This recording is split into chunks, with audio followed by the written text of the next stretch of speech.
My name is Tiffany Johnson. After being in childcare for many years and having my own successful business, I wanted to show you what it takes to be top tier.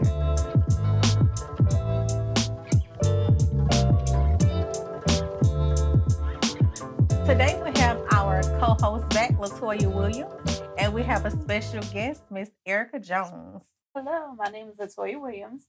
I'm the operations manager at Success by Steps Early Learning Academy. Yes. And I have been in early childcare and education for 17 years. All right. Hello, my name is Ericka Jones, and I am the owner of the Leaders of Tomorrow Child Development Center. We have been in business for 10 years, and I have been in childcare for the past 16 years. Yes. All right. So we know mental health has been a thing around the world, not just in childcare.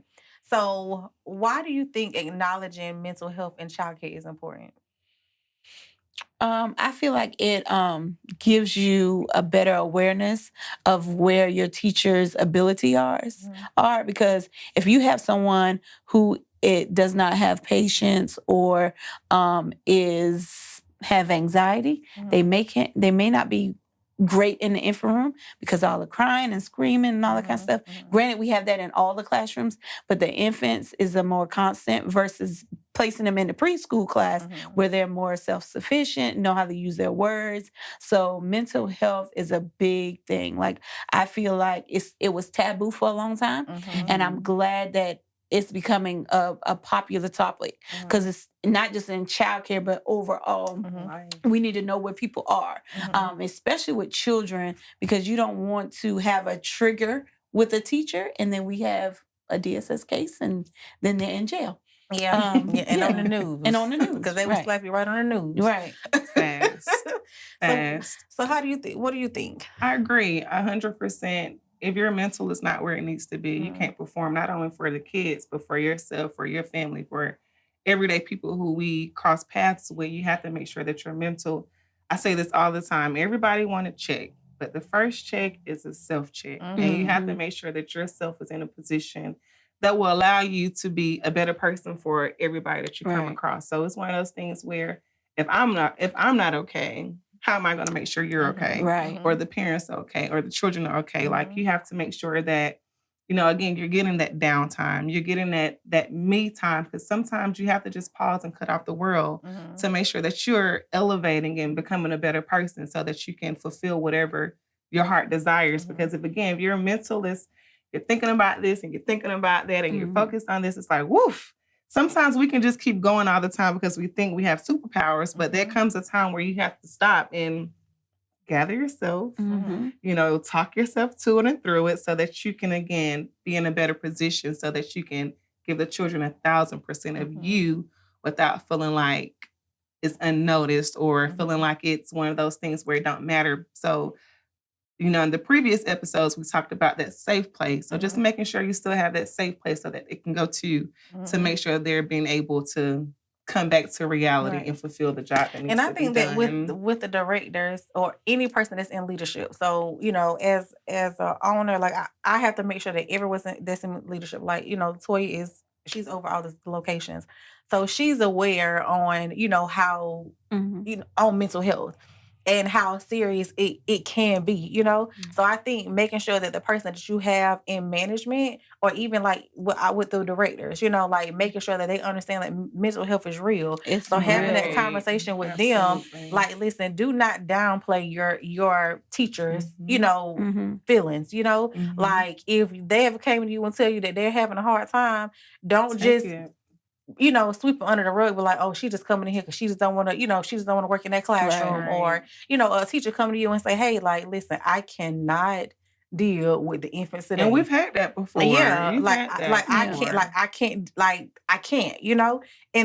but some people, if you're not aware of mental health, you may feel like they're being rebellious or they're trying to tell you how to do your job, and that's totally not the case. Right. Like, listen, I don't have the mental capacity to deal with infants today. And that's the God honest truth. Right. Like, put me somewhere where they're more self-sufficient, put me in a 3-year-old class or a pre-K class that they can run around and play, and I can make sure they're safe, but I don't have to put so much into them, as I would have to do an infant or a toddler. So I think that putting the right people in the right place, especially managers, and getting them to understand that, listen, whether you believe it or not, for here, mental health is real. It's real. And you have to be, like you always say, know your personnel, again, to know your teachers and to be able to observe when they're having a rough day. So what do you think that childcare centers, not just us because we on our own, but what childcare centers can do globally, to help not only the teachers but the parents, because the parents go through things too, even though they just come in and drop the kids off. But I'm sure y'all have had parents that come in angry, crying, upset. So what do you think that overall we can do, being in this childcare field, to help? Let's start with the teachers. What can we do to help the teachers? One thing that we do is we give them that mental break. Give them, once again, building that environment to make them feel like I can come and say, hey, I need to take 15. I need to take 10 because I'm not in a good place.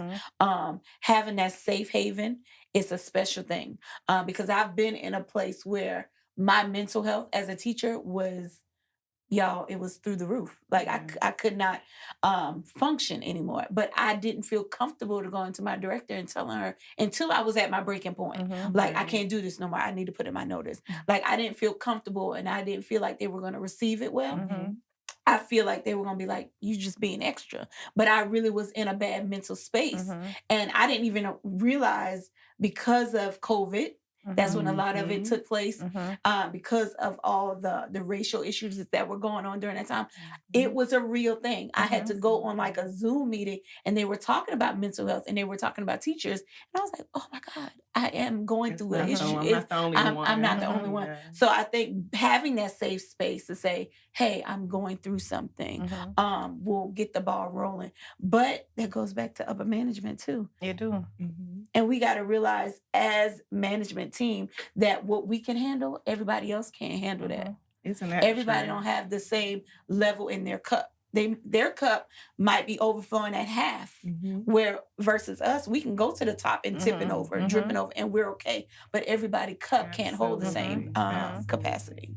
And I think that with the 10-minute break or 15, I can't remember what's in our policies. Lord, what's I think in it? it's 15. It's 15 minutes. So even with the 15-minute break that we give them, it came because we had an accident or incident at one of the locations. So anytime something happens in the company, I always look at myself first. And Toya will tell you that. Like, I always look at, okay, what could I have done, or what could we have came up with to prevent this from happening? So we had a teacher that she was good. I mean, I can't say that she was not a good teacher. She was, but she was in a classroom, and we started to see a little, her snapping here and there. And we did have conversations with her, like, hey, like, what's going on? Like, you need help? Like, what's up? Like, let us know something. Because we see something different is going on. But again, some teachers just don't feel comfortable saying, like, listen, this is overwhelming. I cannot handle it, because they may be scared they're gonna lose their job, or they're afraid of the unknown. You know what I'm saying? Yeah. So it's like, so we went to her several times, like, hey, We did. I mean, I'm talking about several times. Because I always believe in a teacher or whoever being teachable, trainable, and coachable. So if none of us are perfect, so we're gonna make mistakes. It's just that you can't make the mistakes that you can't come back from. But we're gonna make mistakes. We're gonna figure out how can we fix it. But she ended up doing something that she couldn't come back from. So in that moment, I'm like, okay, well, listen, I know that I try to teach them, train them, and coach them. And we done that. But what else could I have done to prevent this from happening? So that's when we came up with the 15 minute breaks, but in the policy it's called 15-minute mental breaks. So, where they are able to ask their director, assistant director, once a day for 15 minutes without them having to clock out. They don't have to clock out. They can still get paid for their 15-minute mental break. They say, hey, can I get my 15? And because this is for me. I believe if we was allowing her that time, she would have not been no longer with the company. Right. Because at that point it was nothing else that I could do besides cut ties. Because I cannot jeopardize everyone else's livelihood in the business because someone else cannot keep their cool. But it bothered me so much that I really had to lay in the bed and was like, listen, God, like what could I have done differently or to make sure that going forward, this doesn't happen with no other staff member, you know? So I think that was important for us and how we make sure that the teachers were covered and had that break so they won't lose it, you know? So what have you it. Yeah, so what you think? What have you done or what you have done or what you feel like can be helpful for us to help teachers with their mental health? With their mental, I would say I actually did learn from you with the mental break for 15 minutes, you know, just to make sure they're having it throughout the day. Because again, with our facilities being so small, that time to just go out and woosah and kind of decompress and just to kind of get some fresh air because you need fresh air every now and then. Even if you go outside on the playground, it's not really fresh air because you're still supervising and interacting with the child. So just to be able to have that time where you can go out and hear nothing but the birds and the bees, it's always good so that you're able to come back and perform the way that you need to.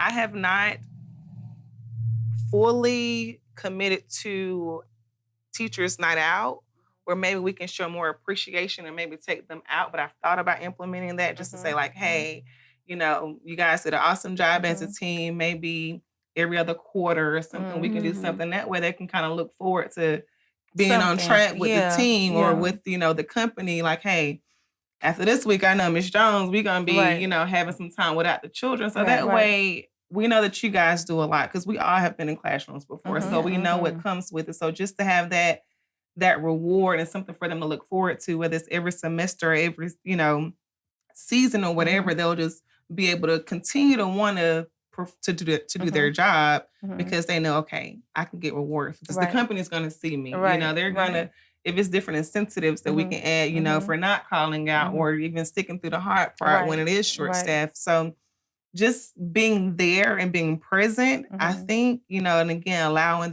letting them know that we are still here for them, even though it's easier said than done. But I think that's a good idea, though. Because I might have to steal that. Oh, absolutely. Not with our spoiled teachers. Yeah, they spoiled, right? But I mean, but they only still reason why, get but stuff. I'm gonna tell you why. We still do like every other week. We still do lunch. Right. You know, we do that. But as the a only company. reason why I think the taking them out or whatever would be grateful because we have staff that never been to Texas Roadhouse. Like literally, we took our staff to Texas Roadhouse last year, I think it was, and we had 2 or 3 people that had never been to Texas Roadhouse. So it was like, oh, I heard of it. I always wanted to go, but I never been. And it's like, we got to get you from up under the rock, baby. And I think that them just, and even like when we went to Greenville. we went to Greenville for the conference, you know, we took them there. It was like, hey, I've never been to Greenville before. And it's like, but again, that gives them, that's also allowing them to branch off and get used to or get familiar with something they've never experienced before. That's just like the children. I know you guys have visited like the African places or, you know, the different, just to get their exposure. Like, you know what? It is more than life than just going to work and coming home. So that gives them a chance to, I do need to come to work and not call out on them 2 days because I do want to go eat Texas Roadhouse and I can't afford to call out of work. So again, it's just appreciating them more. Like just letting them know, like, listen, you may be a teacher, but you still can afford or get to experience some things through the company because you are a part of our team. And that's like another mental break. That's what I was saying. Because I'm like, you know what? You knew that this is something that you wanted to experience, and now you don't have to. You experienced it without you having to worry about your money. You know, being involved. Because a lot of times, like, well, to be honest, none of us get paid to what we should get paid. Absolutely not. Period. To Absolutely even not. do, you know, most of the time we just, you know, covering our bills. Maybe we can take a vacation here and there. But everybody's situation is different. But us being able to take that off their plate and say, you know what, I was able to sit down at a restaurant, you know, for the first time in 2 years, like that's still a mental break for them. So that's why I was like, that's a good idea to be able to have a staff night out that they don't have to worry about, you know, how much the meal is or transportation or right. You know what I'm saying? Like, hey, it's on me. Try something different because that to be honest with you, I love food, and y'all know I love Come eating. on now, baby. One thing we gonna do is eat, okay? We gonna eat something. So even when I'm like overwhelmed, that's the first thing I say. I want to get something to eat. Like, give me the steak and lobster, baby. Yes. I'm good. You know, and that and your crab cakes, you're right. So just being able to do that, it will relax you a little bit. So I think and make you look forward to coming to work too. Like, I can't wait till we have our nice outing. You know, I have done that. I've learned that even though I have done that with staff, that you still have to be a little bit more professional, because I know I like to get really comfortable, and I have to remember, Ericka, she likes a good time. Yeah, you know, it's one of those things you want to appreciate your staff, but you also want to let them know, like, hey, I'm still me. That I'm still, you know, that's one of the things I'm working on. Is just realizing that you can't just completely be yourself, because people kind of take it for weakness a little bit. And it's like, okay, I want us to have a good time, but we still have to remember that we're representing something. We're representing something, and Miss Jones is still Miss Jones and not Ericka. So I'm Ericka when we're on the dinner night out, but from 8 to 5. We're here for the children. I don't care about nothing about this weekend. We can talk about all of that during that time. Maybe if you want to get on your walkie-talkie and talk, you know, throughout the facility, but main focus is the kids. So definitely just giving them that's something to look forward to, so that they can kind of want to come back for more. Really. So what do you think we should do with the what we can do in childcare providers with the parents to help them with their mental health? I'm gonna start off because I know y'all both breathe. Because I had a vision. Deep. No, because I had a flashback of when I literally saw a parent come in, and you can just tell, like, you know, you have to know your staff, you know, figure out what they do that's not normal. You kind of know that with your parents too. They come in and they're not, so you can feel energy. I'm a big energy and vibrational person. So the parent walked in, you can tell she was having a long day, and she was crying. I stopped her at the door. She just said, you know, just give me my baby and go on, you know, okay, here's your baby. So I walked her outside, and she was still just crying. I said, you know what? You're not going to drop the baby. Give me the baby and you go home. So I literally got this child, called another parent, like, hey, can I borrow your kids? Because I need this baby to have somebody to play with. But just allowing them to know, like, everybody's not going to do it. This parent is actually someone that I've known for many years. So that's why she was comfortable at allowing me to say, hey, Miss Ericka, she's yours. You can have her now. Bring the baby some clothes to the house. You can just stay with me, because we have a lot of single moms out here, a lot of single parents. So my mom was a single mom of three kids for forever. So I know what it's like. You don't have time to think.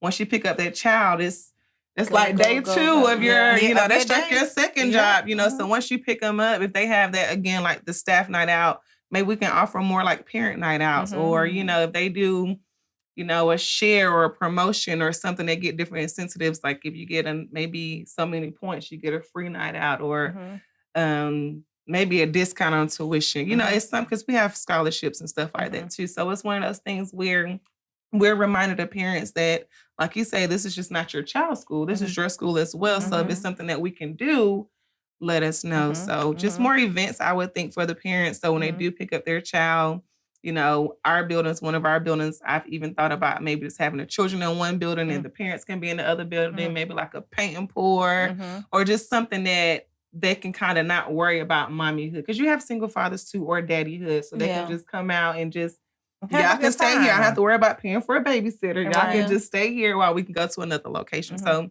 just doing some things to let them know, like, we have your back just as we have your child's back as well. So I would say I'm a big literature person. So giving them literature, because some parents don't even realize they're on the break of a mental issue. Like it's like you said, it's like another job. It's their human nature. I go to work, I pick up my kids, I feed them, put them to bed. Like they don't know that after a while that's taxing. And it's okay not to be okay. And I need people to recognize that. Listen, that is one thing I learned from my bishop. He said it's okay to not to be okay. And that's fine. And that is so true. And even with me mentally, because I, you know, in the past had mental health issues as well.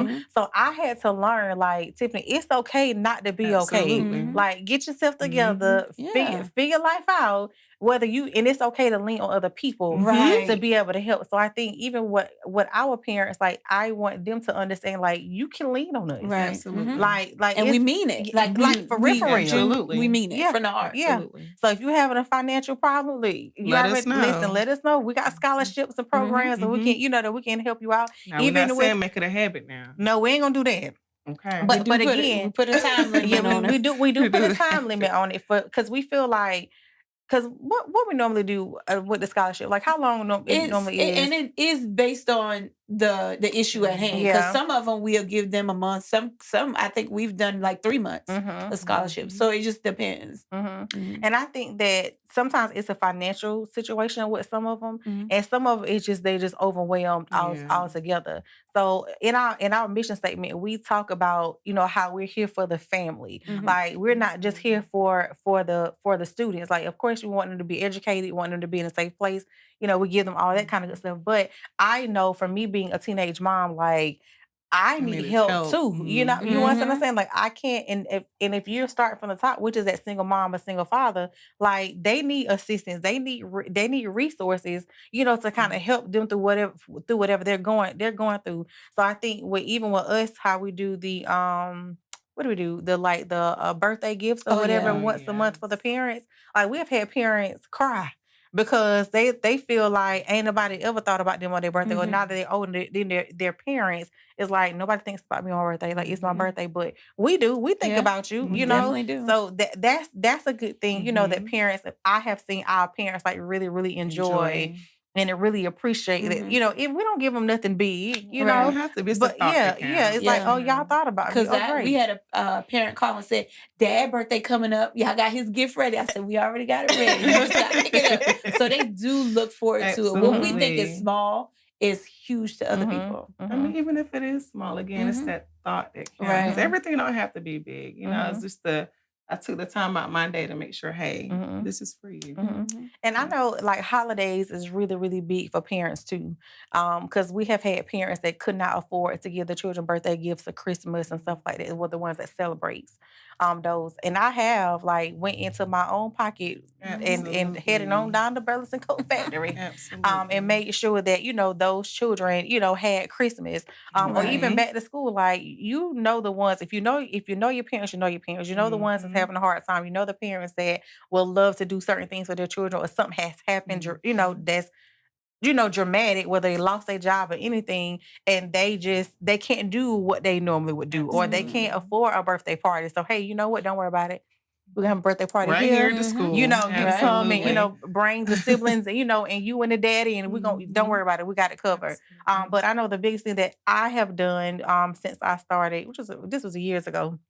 I had a family of 3 or 4, I can't remember exactly, that they were just having a hard time, and Christmas was coming around the corner, and they had an older little boy. He was 10 at the time, oldest out of all the siblings, and he was just talking to me, in the library. We were just talking during nap time, because of course he don't want to take a nap, because I think the kids was out of school at that time, and he was just talking about his shoes, and how he was what he had on, and just stuff like that, and things that he would want and stuff like that. So I just went ahead. I didn't even ask the parent. I didn't, because I knew the parent, not personally, but just by the parents coming in, I knew she was having a hard time, and she has multiple children, and Christmas was coming up. So if you can barely, provide now, I mean, some parents can't do the abundance of gifts, when it comes down to, to holidays. So I took myself to Burleson and walked out with all kind of bags, because I love me a good Burleson Coat Factory anyway. That's right. It was right up my alley. And I came the next day, and I gave it to the mom and said, "Hey, listen, this is a bag for each one of your babies. You can give it to them now. You can wrap it up however you want to do it." And she cried. And she was like, "Tiffany, you did not have," I know I didn't have to do it, but for me giving, that's just me. And I always say I do everything for the kingdom, because if God gave it to me, it's okay for me to give it to somebody else.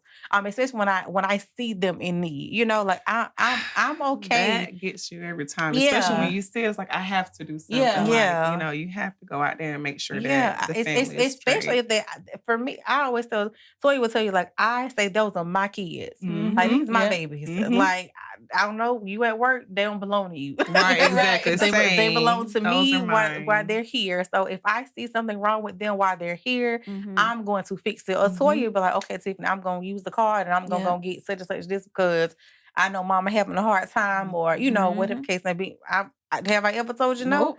Absolutely. Go do it, because whatever we need to sacrifice in other areas, we can do that, because God will provide, does. regardless. Every time. But I'm not going to see something and just not do anything. And I think that's a culture of the company that I try to set for us, because it's like parents, we are 100% here for you, like no matter what you think. Now we're not perfect and we may not always make you happy, but if you have something going on, like be able to come if you need a hug. It's been plenty of times we sat in the office and being a counselor.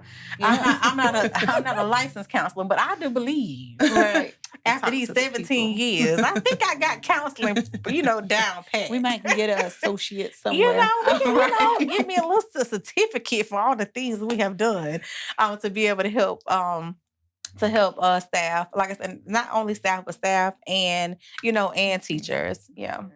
So since we both have been in we all have been in childcare for 15, 16, 17 years, and still going. What do you feel like when you wasn't in a leadership position? What's the craziest thing that you feel like a leader have told you when you was having a hard time or having a hard day? You got that medicine, baby. Go ahead and take it and come back to work tomorrow. No, I don't think while I was having a bad day to motivate me or to kind of overlook how I was feeling. It could be a little bit of both. So I'm gonna give you my example. So of course in childcare, I think it's just I don't think it was just as in childcare, but I think in general, you have managers that always tell you leave your problems at the door.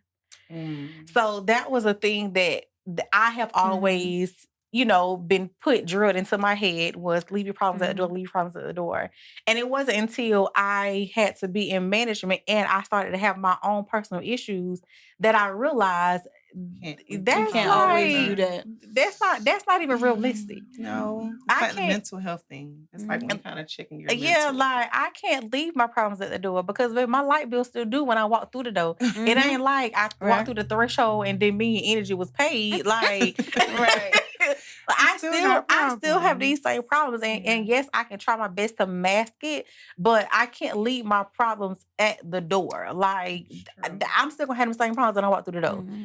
It just so I feel like in that moment, by you telling someone that, or by me being told that, it was like, okay, I don't know how to turn. I'm gonna try to turn it off, but I don't know how to turn it off. You understand what I'm saying? So don't just tell me to leave my problems at the door. Like help me, because clearly I don't. Where my problems are. I don't know, or I feel like in that moment that leader could have said, you know what, Tiffany, I see you having a hard time, or I see that you upset, or you've been crying, or whatever. Like, do you want to come in a little bit later, or do you want me to, or can you come in? I'm gonna see, can I get you off a little bit earlier? You understand what I'm saying?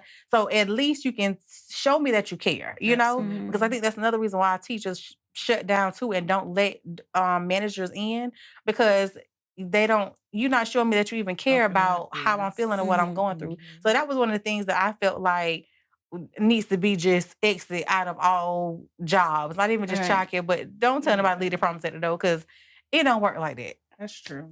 And it's a big difference when you do have companies like ours who build and have a foundation of family, because you got to think about some people who you're telling to leave their problems at the door. They have, when they're at home, they have no outlet. Like they have no one to talk to. So it's like snowballing over and over. And being that we have a family oriented type of company, we create a avenue for them to come in and open. And like me, sometimes I can come in just filled, but once I get it out, I'm good to go. I'm having fun. We singing, we jumping, and we having a good time. And telling people to leave it at the door, you create that big block between the child and the teacher, and the children will feed off of that. Like you said, leaving it, you can't leave that you about to get evicted. You can't leave that. You can't leave it at the door. But sometimes if you talk about it, you feel a little better. It's gonna be all right. It just give me some words of encouragement. It's gonna that's true. give me something to walk me through will it. help me. I will say that also have to be willing to talk about it as well, because I've had experience where you can tell someone, if you need anything, let me know. If you need anything, let me know, and they never say anything. So it's like, well, How am I'm gonna tell you I? this. That's me all day long. That's me all day long. I've experienced that with teachers. But Like, sometimes, but I'm this is my person. This is for me, right? If you say if you need anything, let me know. I ain't gonna never let you know nothing. That's just me, okay? yes. But sometimes you come in and tell me, Tiffany, it's gonna be okay, and give me a hug. That's all I need. Yes, I So agree. you understand I what I'm love a saying? hug. I love a good hug. But We it's kind of huggers. it comes to the point where it's like, okay, for me in my experience, because I have been told sometimes like I am a little bit unapproachable. You know, I am I don't have problems, is what they tell me. I'm like, Oh. That's because deep. everything, yeah, Oh, I like felt every that. day, Right. like I'm like, every day I come in like happy Monday, happy Tuesday, Mhm. happy Wednesday. I've had an employee tell me, you know, what's so happy about Wednesday? Mm. So to me, my thing is your mental. What you focus on is what you're going to get more of. So if Mhm. you're focusing on the negative and why today is not so happy, Mhm. then Mhm. but if you're starting it off with, you know what? No, I can't leave my problems at the door, but I can change what I'm focusing on and not Mhm. worry about them problems. Let me Mhm. worry about something that's a little more exciting. And Mhm. I tend to do that a lot. Like you see me, I'm always like, you know, I'm always bubbly because 90% of the time, we're always gonna have problems, but it's Mhm. not Yeah. the You problems mean that we 100% had. of the time? Right. 100%. 10 might be not so much, but there's always It's going to be always an something. issue. It's It's always always something. going to be something, but it's like what matters the most is your reaction out of what happened. Mhm. Do I Mhm. want to be upset that I Mhm. didn't pay Dominion energy? Mhm. Or do I want to say, you know what, Dominion, I told you I was going to get you on that payment plan and I didn't do it. It's nothing I can do. Either I can Mhm. go make more money or you just have to turn the lights off. Or Yeah. put me out. I Mhm. mean, but I can't. Sometimes we get so worked up and so stressed out on things that we cannot change. Mhm. Right. So, you know, if I have staff, if I'm asking you a couple of times, like, hey, what's the matter? Talk to me. And it's like, Right. oh, nothing. Oh, Mhm. It's nothing. Oh, nothing. Yeah. nothing. Eventually, for me, I'm gonna have to kind of like stop asking because now I Mhm. gotta go help another teacher or, you Mhm. know, help a child. But it's like, Ericka, you didn't ask me for an 11th time. I'm like, well, I asked you 10 times. So let's fix it. I don't like to focus on problems. I like Mhm. solutions. So Mhm. where's the problem? How can we fix it? And I If you need Mhm. assistance with your Dominion, let me Mhm. know because Mhm. I can give you whatever I Right. can. If I can do it, Right. Yeah. I'm I'm gonna make gonna it do happen. it. I just You think know? sometimes with our, like I just told you, like with like you will ask, like, is everything okay? Like me, I'm still not gonna tell you. See, I'm how does that help us? I'm Yeah. just because what helps me sometimes is you just sending me a motivational quote or you just speaking in general to a problem. You understand what I'm saying? Mhm. So when I see that you're doing that, that may help me open up a little bit Okay. more. Mhm. But me, you just coming out and say, "Girl, let me tell you, basically, this is what it sounds like to us. Girl, tell me your business. What you got going on?" That's what it sounds like. I'm just being honest, even though I I can know see. that's not your, intention. Mhm. But for people that Are are so guarded. are so guarded, it just sounds like, well, tell me your business so I can know what's going on. Let me just be nosy. You understand what I'm saying? Because you look at overall, just in people's life, how many times people said, "Let me know if you need anything." They didn't help you and they talked about you. Absolutely. You understand what I'm saying? So I think Absolutely. that we have to be in tune with our culture as well, and know what other people probably have been through before, Mhm. or like, because I ain't gonna open up to everybody. It took me years to even talk about my depression. Mhm. Like, you understand what I'm saying? Like, Mhm. I was working in the field, going to church every Sunday, doing Mhm. everything, and no one knew that I was battling depression for a year and a half. No one knew until I came out of it. So Mhm. when I came out of it, I was like, yeah, like I just stopped taking my depression medication December 31st. You Right. understand what I'm saying? And no one knew. Everybody around me was just like, that's just the same old happy Tiffany. And no, I cried in the car every day. I cried on Mhm. the way home. I cried in the driveway at home. I cried in the shower. I cried when I was on my way back to work. Like no one knew that. So but if anybody would have asked me, "Hey, is anything that you need?" And I'm sure along in that year and a half, people probably did ask me. But was I gonna tell you, girl, I'm popping pills every day to deal with my depression? Nope. That is true. Yeah. I That is wasn't gonna, true. I wasn't gonna tell you that. But I just think that sometimes like everybody's different. So I think that once we kind of, like you always say, know your personnel, Mhm. and you kind of know if you have a person that is more reserved, or you have a Yes. person, because some teachers are coming to you, or parents come like, listen, girl, I done lost my job. I can't pay my light bill. My car just broke down. My baby daddy acting crazy. You know, they'll come to you and tell you stuff like that. But you also have certain people that just will mask it all day long. You can probably see something is different, but are they gonna open up to you and say, "Hey, listen, this is what I got going on"? No. The only thing that you can do is love them from a distance and continue to give them words of encouragement, whether it's words of encouragement, hugs. I don't know, some cupcakes, whatever it is, something just to encourage them, even though you may not know exactly what it is. But I also know you continuing to do those things will eventually break the ice. And they will eventually come to you and say, okay, listen, E, like, this is really what I got going on, and I don't know where to go, And I think that another thing that we can do a little bit different in child care centers overall, which is something that I want to do as we're building a new facility, is just having like a wall of pamphlets, with, things that resources, whether, it's mental health or is it, behavior issues for a child, or if it's just whatever. Hey, a mechanic that can fix a car, or how to even buy words a house. of encouragement as Right. well, like quotes. Right. Like I that. think that'll be really, really good, for us to we'll have to work on that. Yes, just a reminder. Trying to get some little, how you go to the doctor's office and they have like the little inserts for like different pamphlets and stuff. Just us having something there, on display so the parents can have something to go to as a resource, even when they don't feel like, or they don't feel comfortable coming to us about it. So, but yeah, so I really appreciate you guys coming. Absolutely. Thank you for having us. Of course. Thank you for joining us for this episode of the Top Tier Childcare Podcast. Follow us on Facebook, Instagram, TikTok. And if you have any questions, you may email us at info@btoptier.org. And remember, the quality of a leader is reflected in the standards they set for themselves. See you next time.